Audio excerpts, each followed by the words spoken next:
Wasn't Dolly like a sexual predator? Was he? I hadn't heard that before. Would you like me to take it down? No, it's a cool painting. It is a cool painting. I really like this psychiatrist. One is he wasn't condescending even though she's 11 years old, which can often happen. Two, she confronted him with a fact that he didn't know, and he's not really sure if it's true or not, but he took it as fact. He listened to her as an equal, which I believe that really brings about a feeling of trust and safety. I think that a lot of people might have felt defensive because when they're questioning what you put into your room which is a reflection of you that you've tried to make safe and comfortable for the people that are there, not only did he listen and take her word as valued, but he said, "Do you want me to take it down?" I love that response. I think that that is a wonderful thing to build trust, and I think that it was just really respectful also. That therapeutic bubble is for the other person, not for us. He was actually really sweet though. They talked for over an hour, and only later did Jules realize that she hadn't lied once. Why didn't Jules lie? Because she felt safe. She knew that he wasn't gonna be judgmental, and you could tell there wasn't any bravado. He seemed just genuine and real, and that creates an alliance. You become a teammate with the person that you're working with. And you can see that genuine smile on Jules's face. She's just really comfortable and relaxed throughout the entire process. Let me give you a tour. Watch movies, play games. Dr. K! Alan! A lot about our environment is also the other people that are there with us. And for Jules, there's some people that are in this ward that are aggressive or have really highly sexualized behavior. And that can actually give us secondary trauma, that we're now hearing trauma and hearing traumatic things, which for some people can be really soothing and make them feel more safe to know that other people have problems and to be able to discuss it. But for other people, that might be too much for them to take and make them feel overwhelmed. And this is the quiet room. I'm gonna Dr. K! You just bought yourself another 30 minutes in the quiet room, Jesse. You can really understand that feeling of Jules, that there's a place where people get stuck and they are trapped and they have to stay there.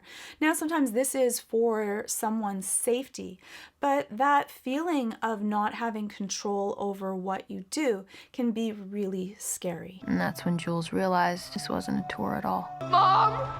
No, no, no, no, no, no! That feeling of betrayal and that sense of that trust being broken, that her mom brought her here against her will, and she didn't even know. She didn't even have a discussion of why this might be important. And at her age of 11, she doesn't actually have any say. And that feeling can really break that foundation of trust, of can I trust other people? I think that for Jules, the reason that she's still so trusting afterwards is that wonderful bond that she has with her dad. Sometimes even if you go through difficult or traumatic experiences, if you have that one person that is always there, that creates that safe, secure bond. And then even though you go through situations that might have made you think that the world is an unsafe place and I shouldn't trust people, that you know that actually there are these wonderful, safe people that will be there no matter what. That guilt turned into anger, and that anger into defeat. And what they're talking about there, eventually we go through something called learned helplessness. And that's when we keep trying and trying to do something, but we realize that no matter what we do, nothing's going to help. And that learned helplessness can actually end up becoming a depression. Why you're here? Maybe because I was like sad for a really long time. Been to see like a bunch of doctors. Nothing's really helped, so maybe these mitts will do the trick. I love that even at a young age, Jules can express herself so very well. And you can hear there's no bitterness or animosity. There's no anger inside of her. She really is trying to give an honest reflection of how she feels. And she has this adorable little tiny comment about being stuck in these tiny little mitts. She's able to take this situation and still grab the good of it. You can tell that Jules, even through all of these difficult periods, has that air of positivity. Positivity versus negativity. It's a character trait that becomes overarching no matter what your circumstance. Some people, no matter what, can just see the glass as half full. And Jules, do you self-injure? The truth was, Jules hated herself. When we talk about self-injury, a lot of people feel like self-injury is actually a precursor to suicidality, and they're not actually comorbid. A lot of people self-injure actually as a form of soothing or a form of self-expression when they repress all their feelings because they don't feel like sharing them with others because they don't want to be a burden. They don't want to hurt others. They don't want to show anger towards others. And so because of that, they show it through their body. Sometimes people also do it as a form of punishment because they feel like they've done something wrong. This becomes a very addictive, maladaptive way of being able to relieve stress and very strong emotions. Also, for other people, it stops their brain from cycling and spinning. During these periods, they're focused, and because of that, they end up feeling relief. Self-harm is not something that only negative people do. It's not something even that people that are depressed do. It's often just really strong feelings of stress or anger or animosity towards something that they want to relieve. She hated how her brain worked, the way it would get stuck on a thought, like choking. And that can happen to a lot of people, that they can get stuck in a fear cycle, and which is a common one, is that fear of choking.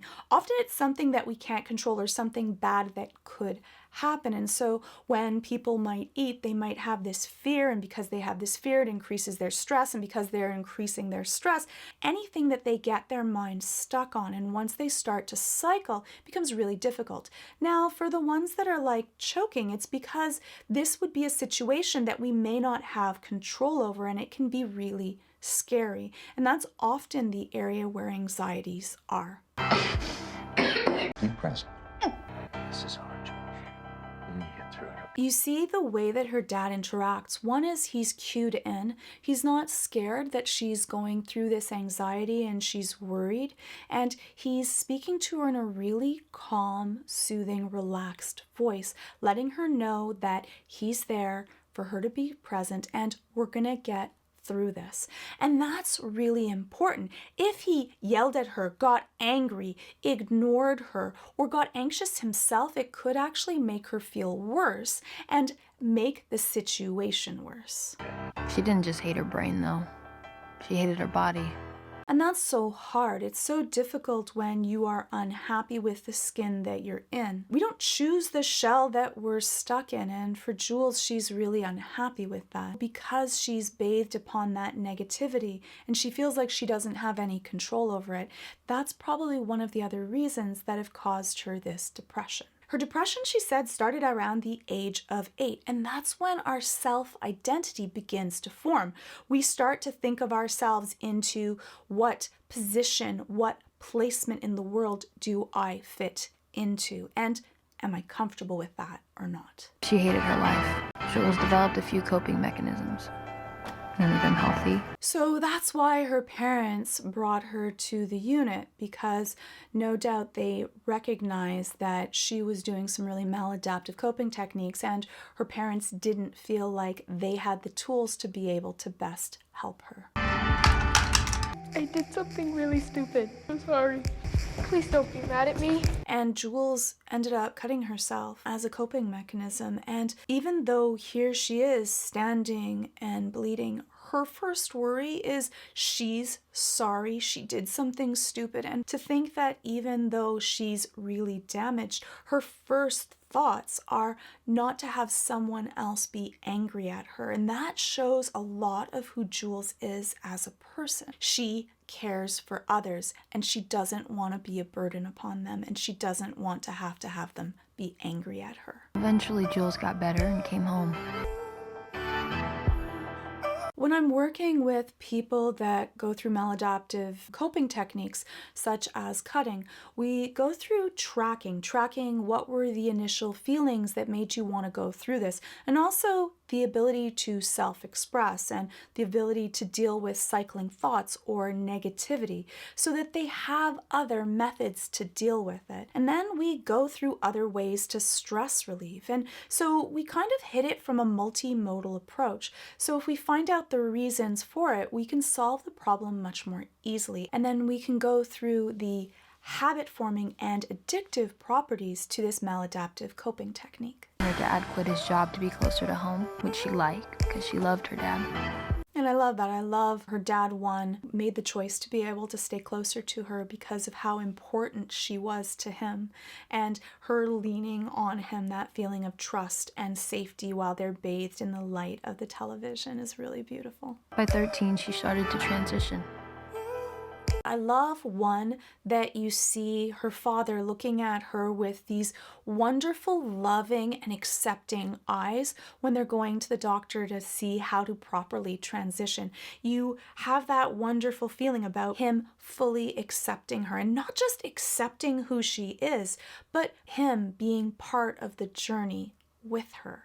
And what could be more beautiful than to be able to share this with someone? And by 16, Jules has gotten a little slutty. And Jules's use of her sexuality and having all of these more superficial relationships, I think that deserves a video all on its own if people want to see it. I hope you like this video on the fabulous Jules, who I did my best to try to cosplay. And if you want to work on being more fabulous yourself, you can check out my sponsor, Fabulous. You can join millions who are transforming their lives by building a new routine today.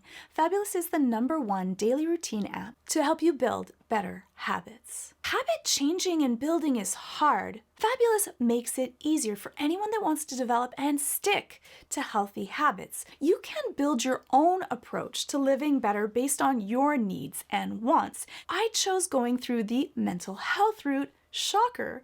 And so I'm working on practicing my breathing techniques, because we know if you are breathing more deeply and more relaxed, you're going to feel less anxious and stressed throughout your whole day. So start building your daily routine today. And Fabulous has made it easy because the first 100 people who click on the link will get 25% off a Fabulous subscription. You can just go to thefab.co/Georgia Dow 2. You can choose to use Fabulous the way that you want to. So you can do it the way that I did, which is self-guided. And I already kind of know what I should be doing, and I want to be able to curate it to suit my needs. There's also the coaching series, and this one's really cool because you end up with a digital coach that helps you make the most of your day.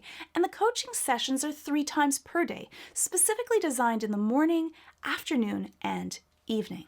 There's so many apps out there to help you live a better life. So why would you choose Fabulous? Well, Fabulous is actually based on behavioral science. It breaks down all of those scientifically proven healthy habits into small, tiny, gamified tasks that makes it easier and more fun to be able to achieve the most out of every single day. So you can start building your ideal routine today, and the first 100 people who click on the link will get 25% off a Fabulous subscription. You can head on over to thefab.co/Georgia Dow. Thank you so much, Fabulous, for sponsoring this video.